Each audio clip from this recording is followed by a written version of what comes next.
আসসালামু আলাইকুম। সবাই কেমন আছেন? কাছে এবং দূরে থেকে যারা আমার ভিডিও দেখছেন সবাইকে অসংখ্য অসংখ্য ধন্যবাদ আমার চ্যানেলে থাকার জন্য। তো এই দুইটা ছাগল দেখছেন, খাসি, এই দুটো আবার আদিত ভাগ থেকে পেলাম, আলহামদুলিল্লাহ। তো বড় খাসিটা এবার ঈদে বিক্রি করে দেব, সেজন্য এই খাসিগুলো আর কাউকে আদি দিলাম না, খাসিগুলো বাড়িতেই রেখে দিব। ওখান থেকে সব কাজ কাম করে সকালে আমার ননদদের ওদেরকে খাইয়ে দিয়ে দুপুরে রান্নার জন্য কালকে রাত্রে আমার শাশুড়ি মা রান্না করছিল, আমরা আস্তে আস্তে দেরি হয়েছিল তাই।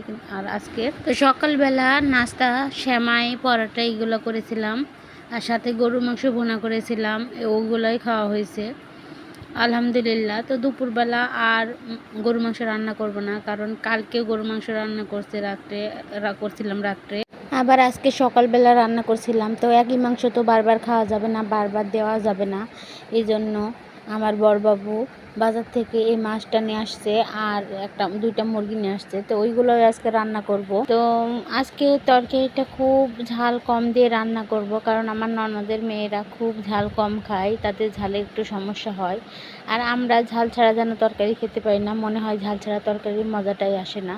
তো যাই হোক, সবাই সব রকমভাবে খেতে পারে না, অভ্যাসের পরিণতিটা আলাদা একটা জিনিস। যাই যেমনভাবে অভ্যাস করবে তাই কিন্তু তেমনভাবেই খেতে অভ্যস্ত হয়, এজন্য খাওয়ার রুচি এক একজনের এক এক রকম হয়। তো এইদিকে আমার শাশুড়ি মা কাজে হেল্প করছে, সে মুরগিটা পরিষ্কার করে দিচ্ছে আর আমি মাছটা কেটে নিচ্ছি। আমি আমার শাশুড়ি মাকে কাটাকুটা করতে দিই না, কারণ সে ডায়াবেটিসের রোগী, হাত কেটে গেলে সমস্যা আছে। এই জন্য সে আমাকে একটু, মেহমান আসলে একটু তাড়াহুড়ো হয়, এই জন্য সাথে সাথে একটু হেল্প করে দেয়। তো আর যখন কেউ থাকে না, কোনো মেহমান থাকে না বাসায়, কাজের চাপটা একটু কম হয়, তখন আমি একা একাই করে নিতে পারি, শুধু আমার বাচ্চাটাকে দেখলেই হয়। কিন্তু এখন একটু সাথে হেল্প করতে হচ্ছে। আলহামদুলিল্লাহ দুপুরের রান্না হয়ে গেছে, এখন দুপুর হয়ে গেছে, গোসল করে নিব।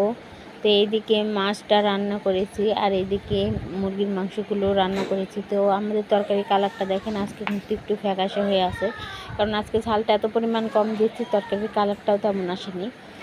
আর আমাদের তরকারির কালার কিন্তু অনেক মানে কালার আসে, কারণ আমরা ঝাল খাই, এই জন্য কালারটাও একটু বেশি আসে। আর এইদিকে মিষ্টি আছে, দই আছে, সকালে খাওয়া হয়েছিল, আরও আছে, এগুলো আবার দুপুরে দেওয়া যাবে। আর এইদিকে আমার শাশুড়ি মা পিঠা বানাচ্ছে। তো এই পিঠাগুলো আমরা মাংস দিয়ে খেতে অনেক পছন্দ করি গ্রামের মানুষরা। তো আমি এখনও পিঠা বানানো শিখিনি, মানে সিম্পল পিঠাগুলো তৈরি করতে পারি, যেমন রুটি পিঠা, ভাপা পিঠা, এগুলো পারি, কিন্তু এই পিঠাগুলো পারি না এখনও। তো আমার শাশুড়ি মা করে, এজন্য আমি এখনও শেখার চেষ্টাও করিনি, চেষ্টা করলে অবশ্যই পারবো। অনেক মজা মাংস দিয়ে পিঠাগুলো খেতে, আপনারা খেয়ে দেখবেন, অনেক মজা। আর কোন জেলার মানুষ কোন রকম পিঠা, কোনো জেলার মানুষ চিটা পিঠা খেতে পছন্দ করে, কোনো জেলার চিতই, কোনো জেলায় মেলানো পিঠা, আবার কোনো জেলায় এই পিঠা। তো আমাদের এই গ্রামাঞ্চলে, এই থানায় এই পিঠাগুলোই বেশি করে মেহমান আসলে, আর বাড়িতে মাংস রান্না করলে এই পিঠাগুলো বেশি করা হয়। আর এইদিকে সকালের মাংসগুলো রয়ে গেছে একটু, আর এই এখন দুপুরবেলা। তো এখানে দেখছেন সজনে পাতা, এই সজনে পাতাগুলো আমি রোদ্রে দিয়েছিলাম, এটার কালারটা দেখছেন এখনও কিন্তু সবুজ সবুজ আছে। রোদ্রে দিয়ে এমনভাবে শুকানো যাবে না যেন তার রঙটা চেঞ্জ হয়ে যায়, এরকম সবুজ সবুজ থাকা লাগবে, মানে হালকা আছে শুকাতে হবে, তারপরে এগুলো পাউডার করতে হবে। আর আমার ননদ এগুলো নিবে, কারণ এগুলো ওদের ওখানে কিনে খেতে হয়, এটার পাউডারটা খুবই উপকারী। তো আমরা গ্রামাঞ্চলের মানুষ, আমাদের কিন্তু ফ্রেশ খাবারের কোনো অভাব নেই। তা আমি ভাবলাম যে আমাদের গাছ থেকে তুলে এগুলো শুকিয়ে গুঁড়া করে দিলেই তো হয়ে যায়, টাকা দিয়ে কিনা লাগবে না আর। তো এখানে শুকিয়ে এখন এই যে গুঁড়া করে দেব।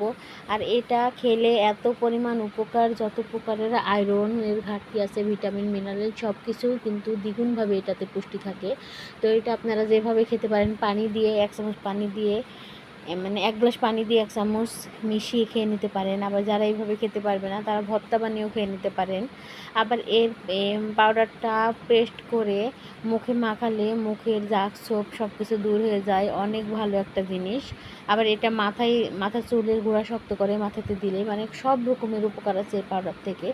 তো এই পাউডারটা আপনারা করে ব্যবহার করে দেখতে পারেন, আবার খেয়েও দেখতে পারেন, খুব উপকার পাবেন। এই যে দেখেন কি সুন্দর পাউডার হয়েছে, আর মনে হচ্ছে না যে এটা রোদ্দে শুকানো, কালারটাও কিন্তু সবুজ হয়ে আছে, অনেক ভালো আর উপকারী একটা জিনিস।